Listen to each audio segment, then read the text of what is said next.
السلام علیکم. کل ہم نے فرسٹ چیپٹر کیا تھا ڈیٹا بیسکس کے حوالے سے. آج ہمارا second chapter basic concept and terminology of databases. تو ہم اپنا فرسٹ چیپٹر میں جو ہم نے کنسیپٹ دیکھے اس کو ریکال کر لیتے ہیں. ہم نے اس میں فائلز کے حوالے سے، ریکارڈز کے حوالے سے پڑھا. ہم نے فائل مینجمنٹ سسٹم پڑھا. ہم نے یہ دیکھا کس طرح سے ڈیٹا بیس کے کنسیپٹ اولڈ کو ریپلیس کرتا ہے. اولڈ جو ہمارا تھا فائل مینجمنٹ سسٹم اس کو ریپلیس کر رہا ہے، اور کس طرح سے اور اس کے علاوہ ہم نے فائلز کے حوالے سے، فیلڈ کے حوالے سے، ریکارڈ کے حوالے سے بھی دیکھا تھا. تو اسی کو دیکھتے ہوئے اسی پچھلے چیپٹر کو ہم کنٹینیو کرتے ہیں آگے، اور اپنی بیسک ڈیفینیشن جو ہم نے کل پڑھی تھی ان کو دوبارہ سے ریکال کر لیتے ہیں. سب سے پہلے تھی فیلڈ. فیلڈ کا ہم نے بات کی تھی کہ ایک یا ایک سے زیادہ کریکٹرز پر یہ مشتمل ہوتی ہے. اسے ہم ایک فیلڈ کا نام دیتے ہیں، جیسے امپلائی نیم یا گریڈ یا امپلائی نمبر، یہ سارے کیا ہیں آپ کی فیلڈ ہیں. اس کے بعد ریکارڈ آپ کا ہوتا ہے کلیکشن آف ریلیٹڈ ڈیٹا. جب آپ ایک جیسے ڈیٹا کو ایک سنگل یونٹ کے طور پہ پیش کریں اسے ہم نام دیتے ہیں ریکارڈ کا. اور فائل ہوتا ہے کلیکشن آف ریلیٹڈ ریکارڈز. تو اس کے بعد آپ کا آ جاتا ہے data handling in file management system. Data handling کی بات کی جائے تو آپ کا جو ریکارڈ ہے لے آؤٹ وہ پراپرلی ڈیفائن کیا جاتا تھا فائل مینجمنٹ سسٹم کے اندر.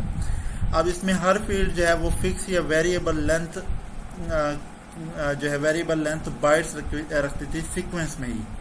مطلب آپ جتنی بھی فیلڈ بننی تھی ان کی جو لینتھ ہے یا تو وہ فکس کر دی جاتی تھی یا وہ ویریبل لینتھ ہوتی تھی، اور ان کو آپس میں اکٹھا ہی ایک جگہ پہ فکس کر دیا جاتا تھا. اسے ہم نام دیتے تھے ریکارڈ کا.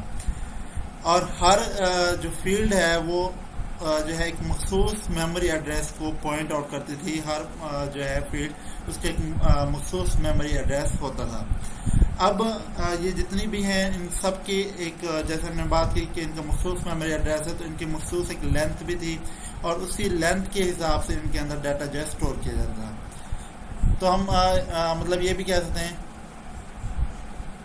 کہ جتنے بھی فیلڈ نیم تھے وہ صرف نیم ریفرنس کے طور پہ استعمال ہوتے تھے، اور اسی کے اندر باقی ویلیو سٹور کی جاتی تھی. اس کے بعد ایٹریبیوٹ، رو اور ٹیبل کا کنسیپٹ آتا ہے. لیٹ 1960 میں جو ریسرچرز ہیں انہوں نے ریلیشنل ڈیٹا بیس کا کنسیپٹ دیا فائل اسٹرکچر کی جگہ پہ. اب اس کے اندر 2 ڈائمینشنل یعنی کہ ارے کی بات کی گئی، ٹیبل کی بات کی گئی، جس میں فیلڈ کو کالم سے اور ریکارڈ کو رو سے ریپلیس کر دیا گیا. فیلڈ کو کالم سے اور ریکارڈ کو رو سے ریپلیس کر دیا گیا، اور ہر رو کو ایک ٹپل یا ایک اکرنس کا نام دیا گیا. اب انہی کنسیپٹ کی بنیاد پہ ہمارا ایک جو ڈیٹا بیس بنتا ہے جسے ہم ڈی بی ایم ایس یا ڈیٹا بیس کا نام دیتے تھے، ریلیشنل ڈیٹا بیس کا نام دیتے تھے. یہ ایک ٹیبل یا ایک ریلیشن پر مشتمل ہوتا ہے. اب اس میں جو آپ کے کنسیپٹ ہیں ڈیٹا بیس کے حوالے سے، اس میں سب سے پہلے آ جاتا ہے ڈیٹا ایلیمنٹس. تمام فیلڈ اور ڈیٹا ایٹم جو بھی ڈیٹا بیس کے اندر موجود ہوں گے انہیں ہم ڈیٹا ایٹمز، ایٹریبیوٹ یا کالم وغیرہ کا نام دیں گے. اس کے بعد ریکارڈ ہے. ریکارڈ جو ہے آپ کا وہ رو یا ٹپل ہوں گی ڈیٹا بیس اسٹرکچر کے اندر. اسی طرح سے فائل یا ڈیٹا سیٹ جو ہیں ڈیٹا بیس کے اندر ان کو ہم ٹیبل یا ریلیشن کا نام دیں گے. اسی طرح سے کلیکشن آف ٹیبل جو ہیں یہ آپس میں اکٹھی ہو کے ایک ڈیٹا بیس ڈیولپ کریں گے، ایک ڈیٹا بیس بنائیں گے. اب ریلیشن یا ٹیبل کیا ہے؟ ریلیشن کا ہم نے جیسے بات کی کہ یہ 2 ڈائمینشنل ارے ہے، یعنی کہ رو اور کالم کے اوپر مشتمل ہوتا ہے. یونیک آئیڈینٹیفائر ہوتا ہے اس کے اندر. ایک مطلب آپ کی رو جو ہے یونیک آئیڈینٹیفائر پر مشتمل ہوتی ہے، جس کے ذریعے ہم تمام روز کو یا تمام کالمز کو اسی ایک جو ہے ایٹریبیوٹ کے ذریعے ایکسیس کر رہے ہیں. اور اس سارے کے اندر جو آپ کے آ رہا ہوتا ہے، جو ہم ڈیفائن کر رہے ہوتے ہیں یا آئیڈینٹیفائی کر رہے ہوتے ہیں، اسے ہم انٹیٹی کا نام دیتے ہیں. انٹیٹی کوئی بھی ایسی چیز جو ڈیٹا بیس کے حوالے سے انفارمیشن سٹور کرنے کے لیے استعمال کی جائے، جیسے اسٹوڈنٹ انفارمیشن میں اسٹوڈنٹ جو ہے یہ آپ کی انٹیٹی بن جائے گا. اسی طرح سے ٹیچر انفارمیشن سسٹم میں ٹیچر بن جائے گا. تو کوئی بھی ایسی چیز جس کے ذریعے سے ہم ڈیٹا کو سٹور کر رہے ہیں وہ آپ کی انٹیٹی کہلاتی ہے. اب اس کو ہم جب ڈیٹا بیس کو ڈیوائڈ کرتے تھے، ہم نے پہلے بات کی تھی کہ 2 حصوں میں ڈیوائڈ کیا جاتا تھا، روز اور کالمز. جیسے یہاں پہ آپ کی رو بن رہی ہے، اسٹوڈنٹ نیم ہے، اسٹوڈنٹ نمبر ہے، اسٹوڈنٹ جینڈر ہے، اسٹوڈنٹ برتھ ڈیٹ ہے، اسٹوڈنٹ ایڈریس ہے، اسٹوڈنٹ ٹیلی فون نمبر ہے، اور نیچے آپ کو کالمز دیے ہوئے ہیں. اس ڈائیگرام سے آپ لوگوں کو سمجھ آ جائے گی. اب جیسے یہاں پہ اسٹوڈنٹ نیم اور یہ چیزیں دی ہوئی ہیں. آپ کا اسٹوڈنٹ جو ہے وہ روز کے اندر ریکارڈ ہے اور کالم کے اندر اس کے ایٹریبیوٹ موجود ہیں. اب پراپرٹیز آف ریلیشن کی بات کر لیں. اس کی مختلف کریکٹرسٹکس ہوتی تھیں. جو اس کی انڈر لائن اسٹرینتھ اور فلیکسیبلٹی کے اوپر مشتمل ہوتی. ریلیشن کی ڈفرینٹ کریکٹرسٹکس ہیں جو بیس کاری ہوتی ہیں اس کی انڈر لائن اسٹرینتھ اور فلیکسیبلٹی کو. اب اس کو ہم دیکھ لیتے ہیں. تو سب سے پہلے آ جاتے ہیں نو ڈپلیکیٹ روز ایگزسٹ. آپ کی ٹیبل کے اندر ایک سے زیادہ رو، ایک جیسی روز جو ہے سیم رو ایک سے زیادہ دفعہ نہیں آ سکتی تھی، اس لیے آپ کہتے ہیں کہ no two rows can be identical.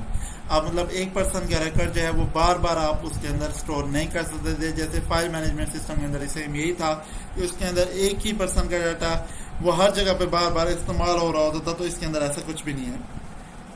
اسی طرح سے جو روز کا آرڈر ہے وہ بھی سگنیفیکینٹ ہوگا، مطلب اس کی ایک سیکوینس رکھی جائے گی، ان کا ایک ایکسیس میکنزم رکھا جائے گا جس کے ذریعے ان کو ایکسیس کیا جا سکے. اس کے بعد order of column is insignificant. اس طرح سے آرڈر آف کالم جو ہے اس کی کوئی اہمیت نہیں ہوگی، اس کی کوئی سگنیفیکینس نہیں ہوگی.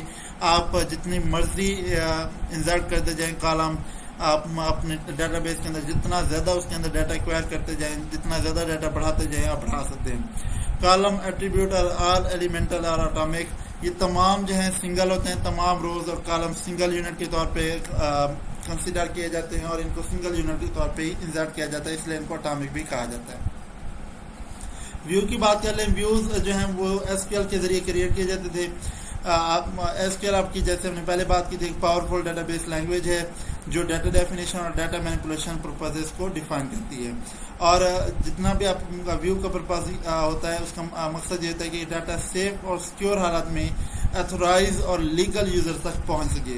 تو ان سب کو کریٹ کر رہا ہوتا ہے ایس کیو ایل. اور ایس کیو ایل بھی اپنی کیوریز کے ذریعے، جیسے یہاں پہ کیوری لکھی ہوئی create view student view as select student number student, تو ایک کیوری آپ کو یہاں پہ دی ہوئی ہے. اس کیوری کے ذریعے آپ جو ہے ڈیٹا کو اپنا ویو کرتے تھے، ڈیٹا کو چیک کرتے تھے، یا اس کے اندر کوئی اپڈیشن کرنی ہوتی تھی وہ کر سکتے تھے.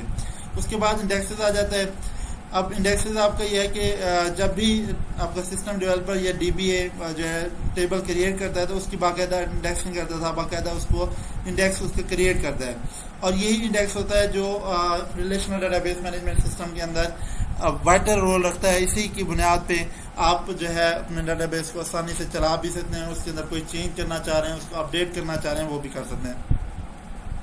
اس کے بعد نیکسٹ ہمارا کنسیپٹ آتا ہے کیز کا. کی ایک سنگل یونٹ یا کمبینیشن آف سنگل ون اور مور فیلڈ ہے، اور اس کا مقصد ہوتا ہے کوئی مخصوص ڈیٹا کو ریٹریو کرنا، مخصوص ڈیٹا کو پوائنٹ آؤٹ کرنا، مخصوص ڈیٹا کو فیچ کرنا یا اس کے اندر اپڈیٹ کرنا، اس کو ڈیلیٹ کرنا. تو کیز کے ذریعے ہی ہم یہ سارے پروسیس جو ہے کرتے تھے، یہ ساری کیوریز جو ہیں پرفارم کرتے ہیں. اب کی کا جیسے ہم نے پہلے بات کر لی کہ سنگل یا ون اور مور فیلڈ ہوں گی جن کے ذریعے ہم ڈیٹا کو ریٹریو کر سکتے ہیں. Types of keys. کیز کی جو ٹائپس ہیں اس میں سب سے پہلے نمبر پہ آتی ہے پرائمری کی. پرائمری کی جیسے کہ آپ لوگوں کو پتہ ہے کہ ایٹریبیوٹ کو یونیکلی آئیڈینٹیفائی کرے. کسی بھی ایک ایٹریبیوٹ یا کمبینیشن آف ایٹریبیوٹ کو جب یونیکلی آئیڈینٹیفائی کرے گی اس کے رو یا ریکارڈ کو، اسے ہم نام دیں گے پرائمری کی کا. جیسے پچھلے ٹیبل میں جو ہمیں ٹیبل نظر آ رہی ہے اس میں پیشنٹ نمبر جو ہے وہ یونیکلی آئیڈینٹیفائی کر رہا ہے، تو پیشنٹ نمبر کو ہم بطور پرائمری کی استعمال کر سکتے ہیں. یا اس طرح سے اسٹوڈنٹ کی آئی ڈی جو ہے وہ بھی یونیک ہوتی ہے. تو کوئی بھی ایسی ڈیٹا بیس کے اندر ایک ایسا آپ رکھ دیں ایٹریبیوٹ جو یونیک ہو، سب کے لیے ڈفرینٹ ہو، اسے ہم نام دیں گے، اس کو ہم پرائمری کی کے طور پہ استعمال کر سکتے ہیں، یا وہ ہماری پرائمری کی ہوگی. اس کے بعد سیکنڈری کی آ جاتی ہے.